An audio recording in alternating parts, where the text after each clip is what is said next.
All right. Just going live on Instagram. Hold on. Okay, we're live and I'm back in my favorite spot. And it's going to be quick because after this, I got to go find the Dharma cat, this magical cat in my neighborhood, and hopefully do some bird watching with it. But right now, I was just rereading this book, When Food is Love by Janine Roth. I read this about 20 years ago when I was in the midst of my struggle with disordered eating. At that time, I was in the midst of a struggle with binge eating. So let me back up. I always forget this. Warning. I will be talking about eating disorders. I will be talking about behaviors. I probably will be talking about things related to that, such as exercise and systems of oppression. Those are usually the things that I'm talking about. So if at this time that is not something that's workable for you, definitely click away and take care of yourself. Practice checking in and seeing what you need in this moment.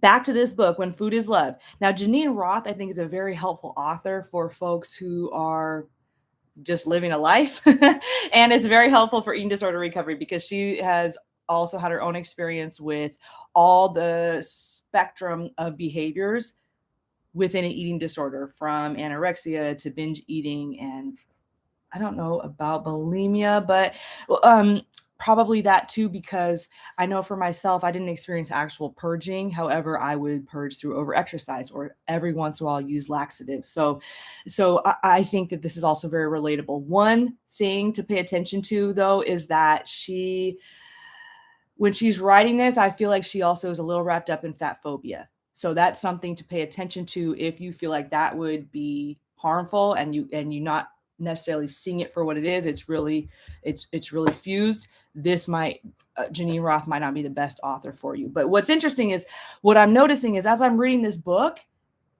there's a lot of sadness in it. And I'm reading it and I'm having tears. I'm crying reading the book. But when I first read it in the midst of an eating disorder, I did not cry. I did not feel sad. I was just trying to get to how do I stop binge eating? That was my focus because I was very caught up. Everything was about an eating disorder, was about my body when I was in the midst of an eating disorder. And everything was about trying to shape my body in a particular way, thinking that that would make my life everything that I wanted it to be. And so it's interesting as I'm recovered and I go deeper and deeper into my own eating disorder recovery, I have a lot more feelings. So I can reread a book and it has a whole different effect on me because I'm actually catching all the nuance, all the details, all the richness of the present moment that she is describing in the pages of this book.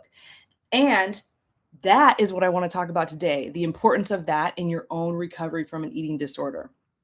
So a lot of times folks with eating disorders, especially the folks I work with who are highly competitive, high achievers, are also usually very sensitive and feel things strongly. And sometimes they can see things that other people are not picking up on or that other people can't see. That absolutely has been my experience. And for a long time, an eating disorder was a way to tamp that down because it's not always something that is welcome. It's not always something that is celebrated. It's not always something that is nurtured and encouraged. And that was definitely my lived experience. And so when we recover, and when you recover, as you're recovering, you may find that you have very strong emotions, that you are highly sensitive. And this in our culture has been deemed something to be negative. However, this is a gift. This is a gift because you have this perception. You're able to pick up on things. Your body is sensing things and it's giving you feedback. It's sending you messages. Oh, hi, Dan. I love you. and and so that's something that's really important to pay attention to. And it takes a while to get used to it because if you've been tamping it down with an eating disorder, then that will be very shocking when you first start to feel things again. It'll be like, oh my God, what's wrong with me? Something's wrong with me.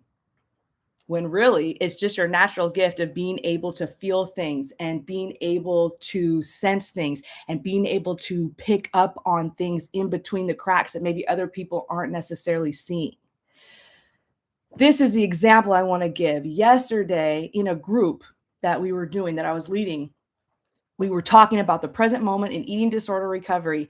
And what we did is we went around the group and we checked in with each person, because a lot of times in groups, people are tired, people are checked out, people are not wanting to be there really. And so it's important to actually talk about that and bring that into the group, because that's actually what's going on in the present moment. And if we're ignoring that, just like if we're ignoring it in our own life and what's going on with us, then we can really get down on ourselves. We can get down on each other. So what we did is we went around the group and we said, okay, on a scale of 1 to 5, what is your presence level right now? And people said anywhere from 1 to 5. No one said 5, nobody said 4, maybe one person said 3, most people said 2 or 1. And so that gave us context that most people were not present. So what we did is we went around the group and we said, okay, what is that like? What is that like right now to not be present? And people describe their experience. So people said, well, gosh, right now I'm feeling really anxious. I'm feeling disconnected. I don't feel grounded in my body because this happened last night and I'm just thinking about it. Or another person said, like, I have to make this decision and I'm feeling really stressed about it. And I'm just trying to figure it out in my head. And so we brought that into the group. And so it was a lot more rich than me going around and trying to teach something to people who are somewhere else.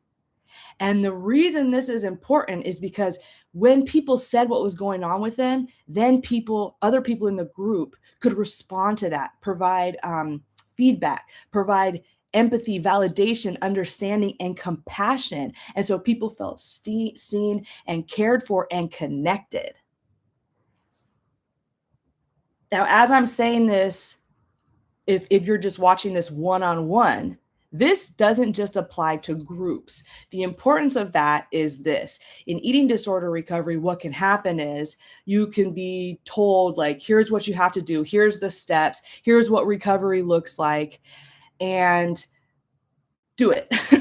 Do it and get support and do it.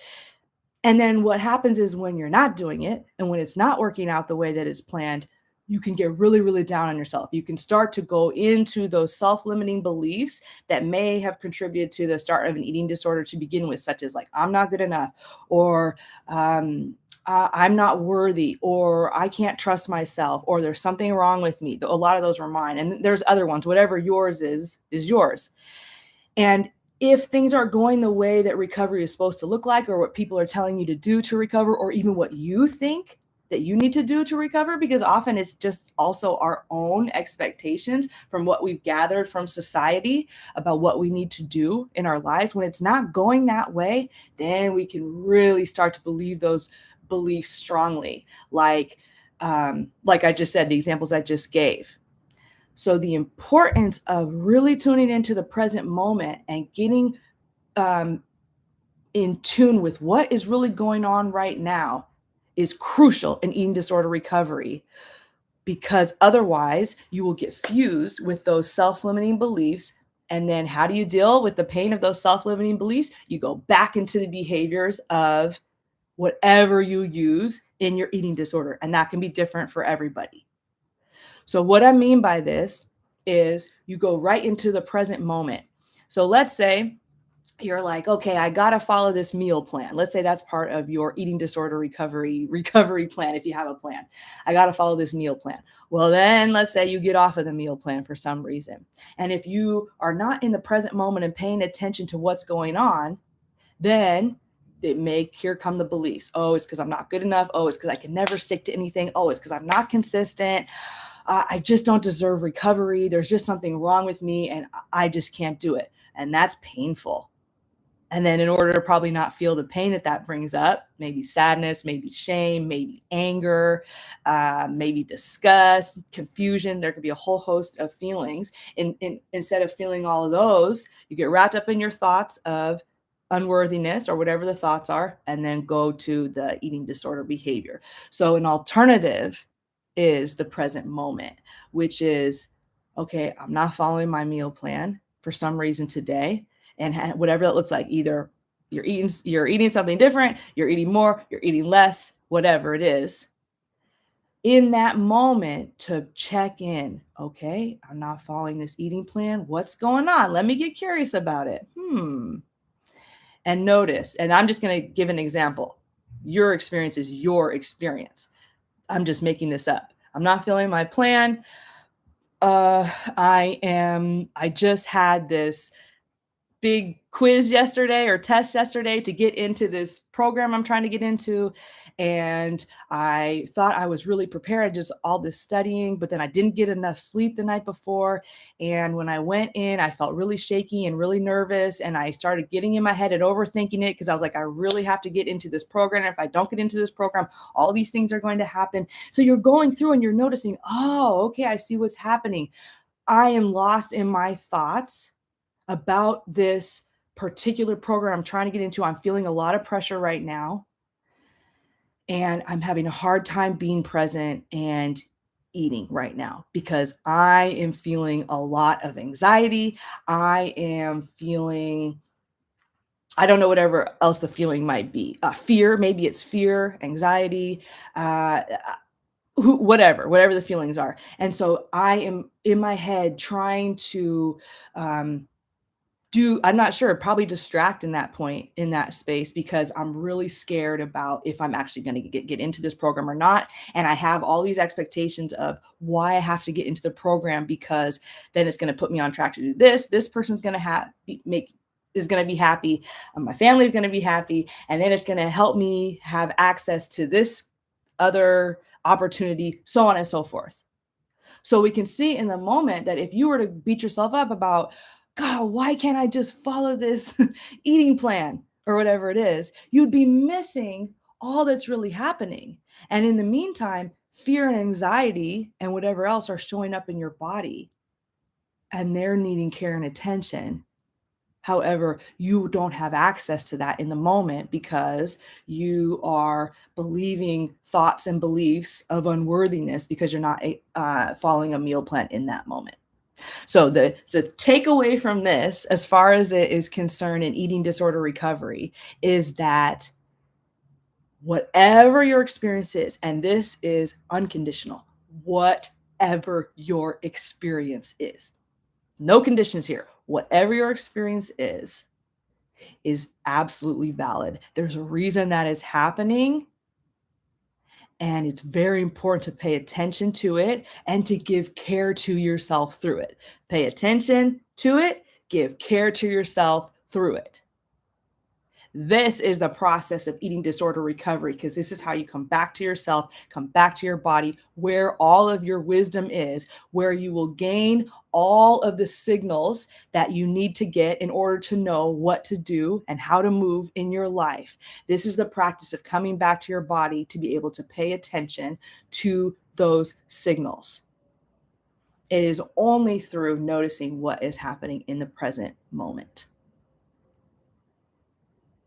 Since it's just Dan and I here, I don't know if anybody else has any questions. You all are probably going to be watching the replay, so I can't answer any questions live.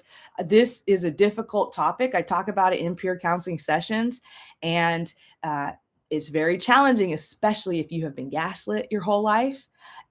If your experience has been denied, if when you say things, people don't believe you, or people try to tell you how it is and they don't accept your lived experience, then this practice of checking in with the present moment and validating your own experience will probably bring up a lot of feelings, probably a lot of grief, a lot of sadness, because you have never been able to actually trust yourself, because the outside world, and however that shows up, probably through people, well, institutions too, actually, may have given you the message that, no, that's not actually what's going on. No, that's not actually what's going on in your body.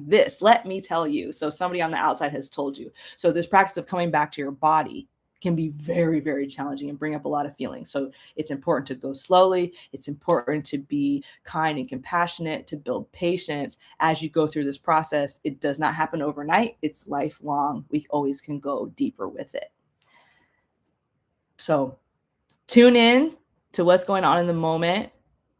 Take care of yourself through it, and repeat. This is the practice of eating disorder recovery. Your experience is valid exactly as it is. 100%. That's it. I'm checking out. Bye.